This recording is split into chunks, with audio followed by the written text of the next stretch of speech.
dress. Can we have a round of applause for the organizers? They've done a fantastic job tonight.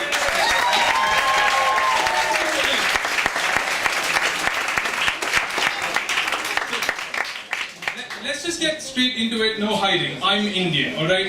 I know I'm not going to make any... Thank you. You're nice people, this is why I hang out here. Now, I'm Indian, but I'm not going to be making any cow jokes. Well, I could, but then I have some good ones. You might have to come to my village to hear those. Anyhow, it's a terrible start, I know. But, I came here to Munich in order to study astrophysics. And whenever you walk up to somebody who's random and you're talking to them and you go, Indian and astrophysics, they just look at you and they go like Rajesh Kusrapalli. And I'm like, for fuck's sake, man, I don't mind it if you get me confused with other brown people. I just prefer it when those brown people are real. And, okay, there'll be a lot of complaining. There are problems that come with this skin color. Alright, and there'll be some of that's happened and those are fun stories. But before that, let's talk about the privilege that comes with this skin color.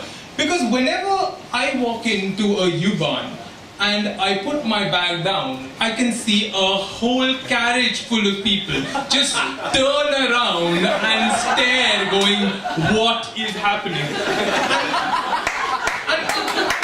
And I'm just looking at myself going, what is wrong with me today? And it's really tough because there's a lot wrong with me on any given day. I'm just going, is it the hair, is it the shoes, is it the specs, is it the beard, what? And then I just realized, well, it's just my wristwatch was ticking really loudly.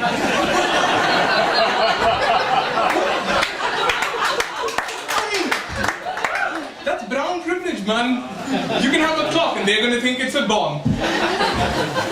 But, it doesn't just stop there because, Oktoberfest is coming. Is everyone excited for that? I absolutely adore Oktoberfest because it makes me meet my favorite kind of people, which is drunk white people. They are the most fun people on the planet because when that beer goes in, the filter goes off. Anything is okay at a beer festival. That's something I've realized in Munich. And I don't just, go with other friends from Germany to the beer festival. No, I go with other Indian friends to the festival. And that really helps in making the experience even better, right? Because the first best thing about that is that whenever you go to the washroom and come back, it's really easy to find your table. You're like, oh right, those guys look really different. That's my table. I don't need to go through a lot. But, the thing was that last year at Oktoberfest, I had the best comment I have heard in 3 years in Munich. And this was from a girl who was really drunk and she kept annoying me the whole time, kept nudging, kept pushing. And my first response was, grab the beer, right? Because I'm Indian, if I've paid for something, I'll protect it. But what she told me was totally worth all of the beer in the world because she was dancing, she was crazy, she tapped me on the shoulder, really, really drunk, looked at me and my 2 other Indian friends who were sitting there, but then just focused on me, looked at me and just went, #Slumdog Millionaire. And I was so offended. I'm like, can you not see my friends are there? The least you could go with #Slumdog Millionaires. I mean, don't exclude. They're looking at me going, how do we become more slumdog?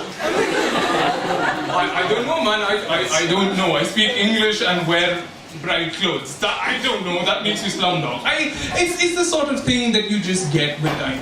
But beer drinking is not the only thing that I learned really well in Munich, right? The other thing, and I just love doing this in Germany, love everyone in Germany for this, I love crossing the road like a normal human being.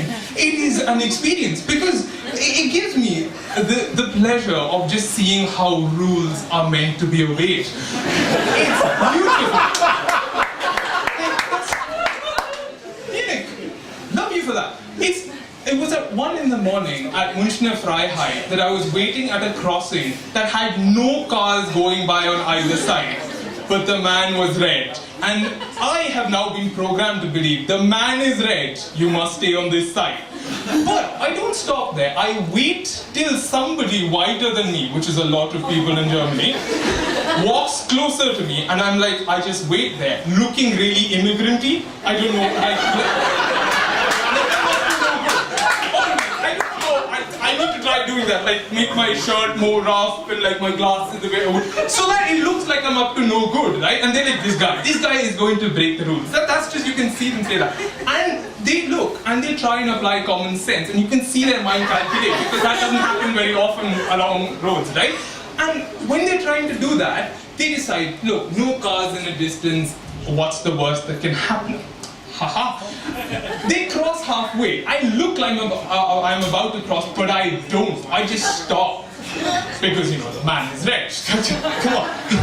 And they just like, they're like, well, he didn't cross. And they have this moment where you can see a person just break down. And if you look at them in the eyes and you hold your laughter, you can see and read their mind. And their mind is basically going, these foreigners coming in here, obeying all our rules. It's like, and at that moment, I keep a straight face, look them directly in the eyes and just go, for die Kinder.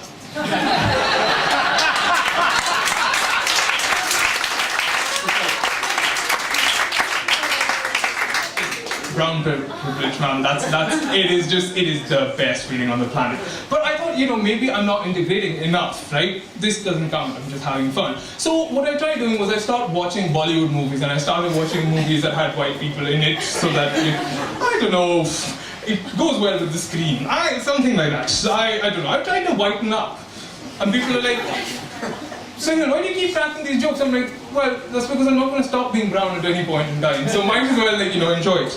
But the thing is, right, the first Hollywood movie I saw, I heard the best line I've ever heard in a movie. I know I'm bigging it up, but it was the best line I've ever heard in a movie.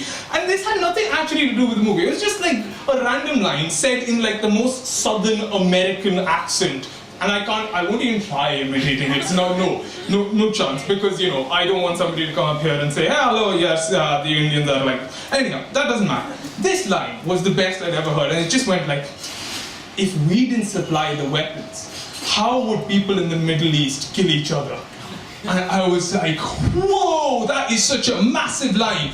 But I'm just like, if you want brown people to kill each other, just tell them there's a sale on at Zara. Like, we guys are at it when it comes to Zara. I went to the Zara on Neuhauser Strasse, right? And you can just see that there's a section where there's a sale, and then there's a section where you have like a coat on 2 hangers, and each shoe is on its like separate glass case and things like that. And there's only like white people there, whereas like the brown people are just like, this jumper's for €9, man. This jumper's for €9. Like, God, it's mine. I saw it first. That's basically all that's happening all the while. So essentially, right, what they've done is they've recreated the apartheid. That's what's happened. We've just divided white and brown people. And you can see the difference in the questions that they ask, right? Because the white people walk up to the cashier or to somebody there and be like, can we get this in green? And they look like they're about to buy. Whereas what we're just doing is we're looking at the other person going, oh, what part of India are you from? Oh, I'm from the south of Delhi. That's really nice. You see, the sale is quite cool, right? You know, and that's all that we're doing. This is just like that whole sale section of Zara. It's just brown people socializing with each other. That's it. And it's beautiful, because if there's anything that we guys can socialize over, it's discounts. It's just, we love it. It's fantastic. But you know, the only thing that I have as a qualm about this is that with cheap clothing, it's great. It's great that it's so cheap, right? Until like I pick up a piece of a jacket, or I pick up a jumper or something and it says made in Bangladesh. And I'm like, look, this bit's really not going to be funny. You guys can, whatever, doze off if you want. But the thing is that when it is that cheap, I don't mind it. I don't mind the fact that you're making it for really cheap. Just, you know, let people know where this is coming from, right? Because when factories catch fire and they're 11-year-old little children making shoes for you, the least you can do is give the genuine price. So don't say that this pair of shoes is for €15. Say it's for €15 and 3 lives of little Bangladeshi children. Be honest, at least. Anyhow, that's just me being dark. You guys have been a fantastic crowd, and I've got nothing more to say. Love you, Munich. Ciao.